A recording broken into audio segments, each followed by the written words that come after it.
السلام علیکم سامعین، 3 جمادی الاولیٰ ہے، 28 نومبر ہے۔ سوشل انڈیا نیوز میں آپ کا خیر مقدم ہے۔ خبر کا عنوان ہے اماموں کی تنخواہ پر بی جے پی کا جاہلانہ اعتراض۔ خبر تفصیل سے سنیے، مجھے اس بارے میں کافی معلومات ہیں۔ بی جے پی نے کیا اعتراض کیا ہے؟ پورے ملک میں وقف بورڈ اماموں کو کہاں اور کتنی تنخواہ دے رہے ہیں؟ اماموں کی قسم پرسی کی حالت کیا ہے؟ خبر تھوڑی بڑی ہے لیکن تفصیل سے سنیے۔ پہلا آپ کو یہ بتلا دوں کہ بی جے پی نے جاہلانہ اعتراض کیا کیا ہے۔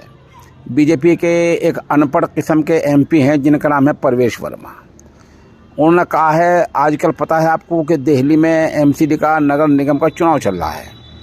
اس جاہل ایم پی نے یہ کہا ہے، یہ مسئلہ اٹھایا ہے کہ کیجریوال سرکار دہلی میں اماموں کو 18,000 اور مؤذنوں کو 14,000 روپے تنخواہ دے رہی ہے، تو آخر مندر کے پجاریوں کو اور گردواروں کے گرنتھیوں کو، ہیڈ گرنتھیوں کو تنخواہ کیوں نہیں دے رہی ہے سرکار؟ یہ بھید بھاؤ کیوں برت رہی ہے؟ یہ باقاعدہ دہلی میں بی جے پی نے اعتراض کیا ہے اور کیجریوال کی سرکار کو گھیرنے کا پریاس کیا ہے۔ اس کا ایک بہتر جواب تو یہ ہے کہ دہلی کے سارے اماموں کو بی جے پی کے خلاف مورچہ سنبھال لینا چاہیے اور نگر نگم میں بی جے پی کو جڑ سے اکھاڑ پھینکنا چاہیے تاکہ آئندہ یہ پارٹی اس طرح کے جاہلانہ اعتراض نہ کر سکے۔ جاہل کا جواب یہی ہے، جس مدعے پر، جس ایشو کو اور جہاں وہ اعتراض کر رہا ہے اس کو وہیں مات دی جائے، وہیں شکست دی جائے۔ اماموں کو کھڑے ہو جانا چاہیے، نکل جانا چاہیے اور بالکل کھلم کھلا صاف طور پر بی جے پی کو ہرانے کی بات کرنی چاہیے، کیونکہ بی جے پی کا اعتراض جاہلانہ ہے۔ میں بتاتا ہوں کیوں جاہلانہ ہے۔ اس لیے کہ کوئی بھی سرکار اپنے خزانے سے، اپنے کھاتے سے کسی امام کو کہیں بھی پورے ملک میں کوئی تنخواہ نہیں دیتی ہے۔ یہ تنخواہ وقف بورڈ دیا کرتا ہے، اور وقف بورڈ کی جو جائیداد ہوتی ہے وہ کسی سرکار کی نہیں ہوتی، وقف بورڈ کی اپنی ہوتی ہے۔ وقف بورڈ کے بعد جائیداد آتی کہاں سے ہے؟ یہ ایک سوال ہے۔ تقسیم وطن سے پہلے اور آج بھی بہت سارے مسلمان اپنی زمین کو، جائیداد کو اللہ کے نام پر وقف کرتے ہیں۔ یہ ایسی جائیدادیں وقف بورڈ محکمے کے اندر آ جاتی ہیں۔ ان کے کرائے کی جو آمدنی ہوتی ہے وہی پیسہ وقف بورڈ میں جمع ہو جاتا ہے۔ اس کی آمد سے، اس آمدنی سے ہی اماموں کو تنخواہ دی جاتی ہے۔ تو اب بتائیے اس میں کسی کو اعتراض کی گنجائش کہاں ہے؟ یہ بی جے پی کا جاہلانہ اعتراض ہے یا نہیں؟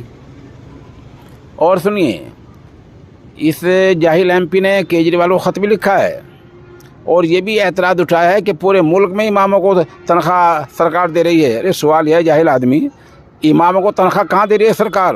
آپ کوئی کاغذ پیش کریں، کوئی دستاویز پیش کریں۔ پورے ملک میں کہیں بھی کسی امام کو کوئی بھی سرکار تنخواہ نہیں دے رہی ہے۔ جہاں تنخواہ دی جا رہی ہے وہ وقف بورڈ تنخواہ دے رہے ہیں، اور وقف بورڈ بھی اماموں کو حالات کے لحاظ سے، مہنگائی کے لحاظ سے تنخواہ نہیں دے رہے ہیں، بلکہ بہت کم تنخواہ دے رہے ہیں۔ میں پہلے کچھ وقف بورڈوں کی تفصیل پیش کر دوں، آپ کو بتلا دوں کہ ملک کا کون سا وقف بورڈ کتنی تنخواہ اپنے امام کو دے رہا ہے، تاکہ آپ کی آنکھ کھل جائیں اور آپ کو اندازہ ہو جائے کہ اماموں کا کس طرح استحصال اور رائے ہوگا۔ تلنگانہ میں جولائی 2022 سے اماموں اور مؤذنوں کو ہر مہینے 5,000 روپے دیے جاتے ہیں۔ دیکھا آپ کو کتنی بڑی تنخواہ دی جاتی ہے؟ اس مہنگائی کے دور میں تلنگانہ جیسے صوبے میں ہر امام اور مؤذن کو 5,000 روپے دیے جاتے ہیں۔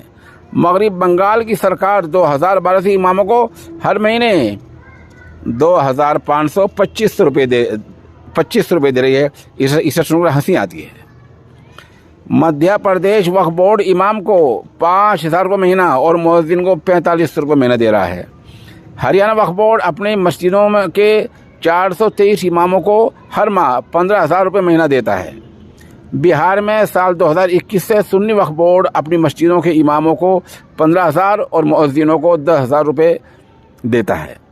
حالانکہ بہار اسٹیٹ شیعہ وقف بورڈ 105 مسجدوں کے اماموں کو 400 اور مؤذنوں کو امام کو 4,000 اور مؤذنوں کو 3,000 روپے دے رہا ہے۔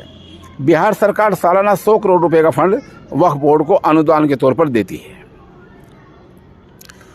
کرناٹک وقف بورڈ میں جو مسجدیں درج ہیں ان میں بڑے شہروں میں امام کو 20,000 روپے، نائب امام کو 14,000، مؤذنوں کو 14,000 اور خادم کو 12,000 روپے تنخواہ دیے جاتے ہیں۔ और मौलवी यानी पढ़ाने वालों को 8,000 रुपये तनख्वाह देते हैं। तो सवाल ये है कि ये इतनी कम तनख्वाह है और वक्फ बोर्ड भी तमाम मस्जिदों को नहीं देता, बल्कि उनको देता है जो वक्फ बोर्ड के अंदर दर्ज हैं, जिनका इंदराज वक्फ बोर्ड में है, उनको वक्फ बोर्ड देते हैं, बहुत ही कम तनख्वाह देते हैं। बीजेपी ने इसी पर बस नहीं किया, बल्कि 1993 में सुप्रीम कोर्ट ने एक फैसला दिया था कि इमाम को क्लास 1 का अफसर तस्लीम किया जाए, और उस दौर में 1993 में कहा था कि 25,000 रुपये महीना तनख्वाह दी जाए। बीजेपी ने उस पर भी एतराज़ किया है और कहा कि ये फैसला दस्तूर के मुवाफिक नहीं है। तो बीजेपी इस तरह जाहिलाना एतराज़ कर रही है। मैं आपको बतला दूं कि इमामों को तनख्वाह हम क्या देते हैं और वक्फ बोर्ड तनख्वाह क्यों नहीं दे पाता। दरअसल तलख नफ़ाई माफ़ हो, हमारी मिली तंजीमों ने इस तरफ मेरी अपनी मालूमात के मुताबिक पूरी तरह ध्यान नहीं दिया है। मिसाल के तौर पर हरियाणा वक्फ बोर्ड अपने इमामों को 15,000 रुपये महीना देता है, जबकि यूपी वक्फ बोर्ड, उत्तर प्रदेश का जो वक्फ बोर्ड है, अपने 2-4 इमामों को छोड़कर किसी इमाम को कुछ नहीं देता।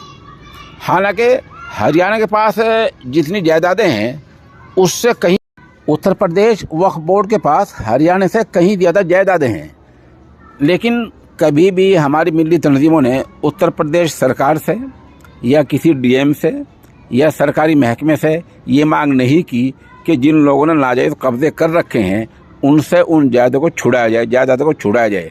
हर शहर में अरबों खरबों रुपए की वक्फ जायदादें हैं जिन पर लोगों ने कब्ज़े कर रखे हैं। कई मस्जिदों की 20-20 दुकानें हैं, वही पुराने किराए दे रहे हैं।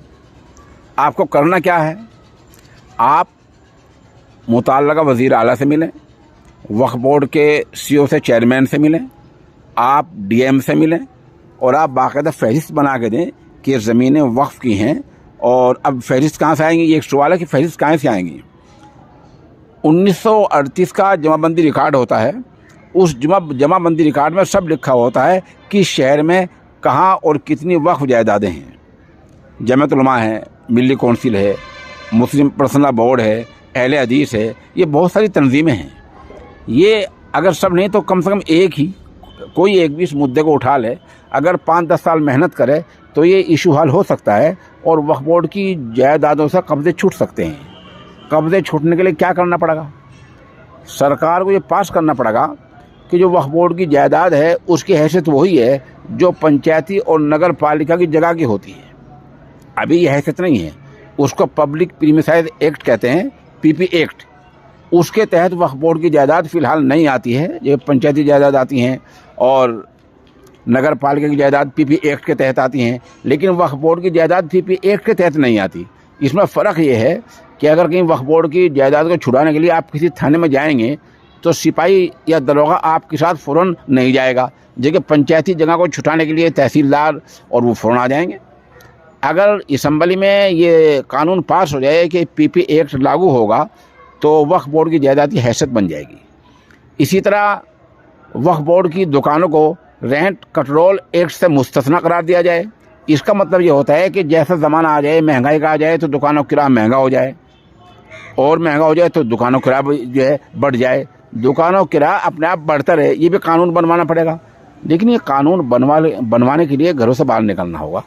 बाहर निकलने का मतलब ये नहीं कि आप सड़क बंद करें, एहतजाज करें, बल्कि कानूनी कार्रवाई करवाएं, दस्तावेज तैयार करें, वकील खड़ा करें, अदालत में जाएं, सरकार के पास जाएं, डीएम के पास जाएं।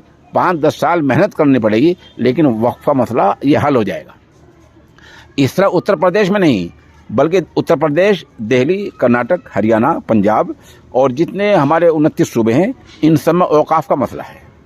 इनमें अगर मेहनत की जाएगी तो वक्फ जायदाद आ जाएंगी, और वक्फ जायदाद की पूरी तो नहीं, आधी आमदनी में अगर आनी शुरू हो जाए तो मस्जिद खा वक्फ बोर्ड की हो और खा वक्फ बोर्ड से बाहर की हो, कहीं भी आपको ज़रूरत जाने की नहीं पड़ेगी।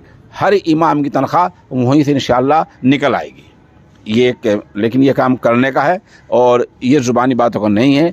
मेरी मालूमात के मुताबिक 1947 के बाद ये मेहनत नहीं की गई है, सिर्फ 1954 में मेहनत की गई है जब वक्फ बोर्ड एक्ट बना है। बहरहाल मैं ये कह रहा था कि इमामों की तनख्वाह वैसे ही बहुत कम है।